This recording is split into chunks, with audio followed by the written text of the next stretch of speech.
Good evening, School 45. My name is Miss Moore, and I'm the music teacher. And tonight, I'm going to be reading you a book called Dr. Seuss's Sleep Book.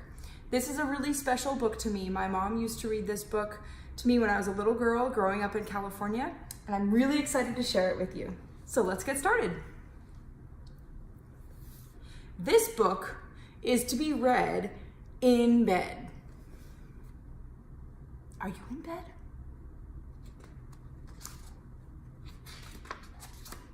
The news just came in from the county of Keck that a very small bug by the name of Van Vleck is yawning so wide, you can look down his neck. This may not seem very important, I know, but it is. So I'm bothering telling you so. A yawn is quite catching, you see, like a cough. It just takes one yawn to start other yawns off. Now, the news has come in that some friends of Van Vleck's are yawning so wide you can look down their necks. At this moment, right now, under 7 more noses, great yawns are in blossom. They're blooming like roses. The yawn of that one little bug is still spreading. According to latest reports, it is heading across the wide fields, through the sleepy night air, across the whole country towards every which-where. And people are gradually starting to say, I feel rather drowsy. I've had quite a day. Creatures are starting to think about rest. 2 bifferbaum birds are now building their nest. They do it each night. And quite often I wonder how they do this big job without making a blunder. But that is their problem, not yours and not mine. The point is, they're going to bed, and that's fine. Sleep thoughts are spreading throughout the whole land. The time for night brushing of teeth is at hand. Up at Herkheimer Falls, where the great river rushes, and crashes down crags in great gargling gushes, the Herkheimer sisters are using their brushes. Those falls are just grand for toothbrushing beneath, if you happen to be up that way with your teeth. The news just came in from the castle of Krupp that the lights are all out and the drawbridge is up. And the old drawbridge drawer just said with a yawn, my drawbridge is drawn, and it's going to stay drawn till the milkman delivers the milk about dawn. I'm going to bed now, so nobody better come round with a special delivery letter. The number of sleepers is steadily growing. Bed is where more and more people are going. In Culpeper Springs, in the Stiltwalkers' Hall, the Stiltwalkers' stilts are all stacked on the wall. The Stiltwalker walkers have called it a day. They're all tuckered out and they're snoozing away. This is very big news. It's important to know, and that's why I'm bothering telling you so.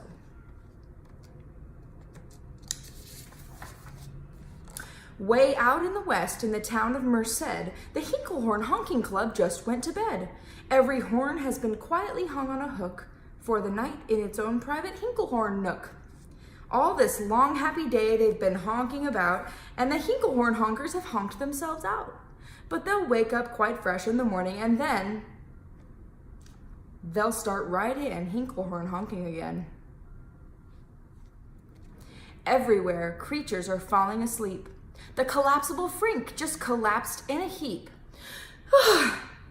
And by adding the frink to the others before, I am able to give you the Who's Asleep score.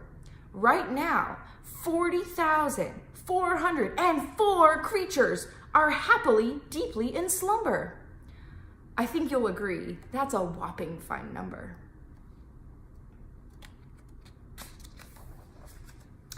Counting up sleepers.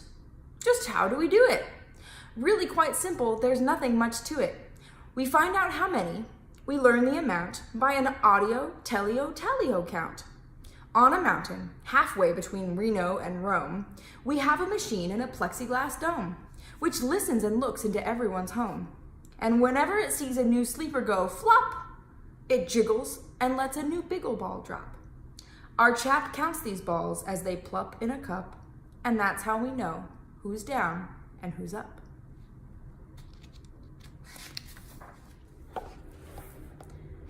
Do you talk in your sleep? It's a wonderful sport, and I have some news of this sport to report. The world champion sleep talkers Joe and Mo Redzoff have just gone to sleep and they're talking their heads off. For 55 years now, each chattering brother has babbled and gabbled all night to the other. They've talked about laws, and they've talked about gauze, and they've talked about paws, and they've talked about flaws, and they've talked quite a lot about old Santa Claus. And the reason I'm telling you this is because you should take up the sport. It's just fine for the jaws.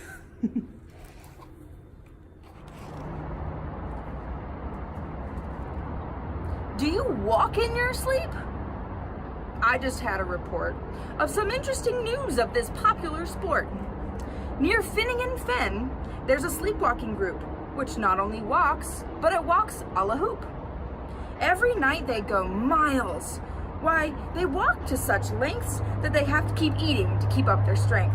So every so often, one puts down his hoop, starts hooping, and does some quick snooping for soup. That's why they are known as a Hoop Soup Snoop group. Now the news has arrived from the Valley of Vale that a Chippendale mupp has just bitten his tail, which he does every night before shutting his eyes. Such nipping sounds silly, but really it's wise. He has no alarm clock, so this is the way he makes sure he'll wake up in the right time of day. His tail is so long he won't feel any pain, till the nip makes the trip and gets up to his brain. In exactly 8 hours, the Chippendale mupp will at last feel the bite and yell, ouch, and wake up. A Mr. and Mrs. J. Carmichael Crocs have just gone to bed near the town of Fort Knox. And they, by the way, have the finest of clocks. I'm not at all sure that I quite understand just how the thing works with that one extra hand, but I do know this clock does one very slick trick. It doesn't tick-tock. How it goes is talk-tick. So with ticks in its talker and talks in its ticker, it saves lots of time and the sleepers sleep quicker.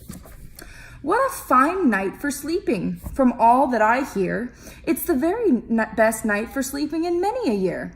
They're even asleep in the Zwieback Motel, and people don't usually sleep there too well. The beds are like rocks, and as everyone knows, the sheets are too short, they don't cover your toes. So, if people are actually sleeping in there, it's a great night for sleeping. It must be the air.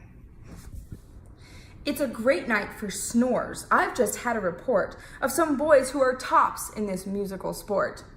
The snoriest of snorers in all the fair land are Snorter McPhail and his Snort-a-Snort band. The band can snore Dixie and Old Swanee River so loud it would make 40 elephants shiver. The loudest of all of the boys is McPhail. He snores with his head in a 10-gallon pail. So they snore in a cave 20 miles out of town. If they snored closer in, they would snore the town down. Do you know who's asleep out in Funa Laguna? 2 very nice Funa Laguna Babuna. We've added them to our Who's Asleep count, which has grown to a really amazing amount.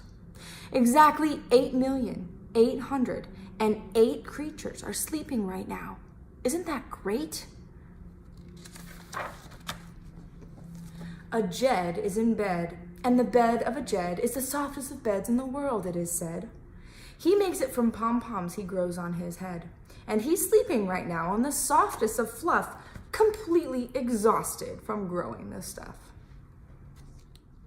The news has come in from the district of Doft that 2 oft are asleep, and they're sleeping aloft. And how are they able to sleep off the ground? I'll tell you. I weighed one last week, and I found that an oft is so light it weighs -1 pound.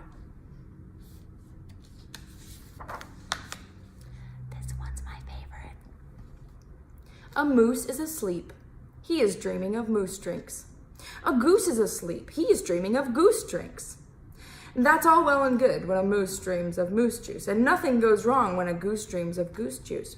But it isn't too good when a moose and a goose start dreaming they're drinking the other one's juice.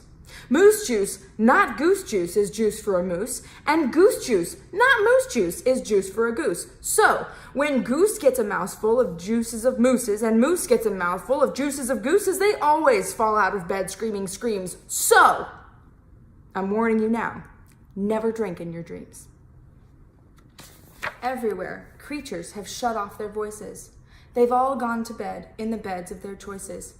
They're sleeping in bushes, they're sleeping in crannies, some on their stomachs and some on their fannies. They're peacefully sleeping in comfortable holes, some even on soft tufted barbershop poles.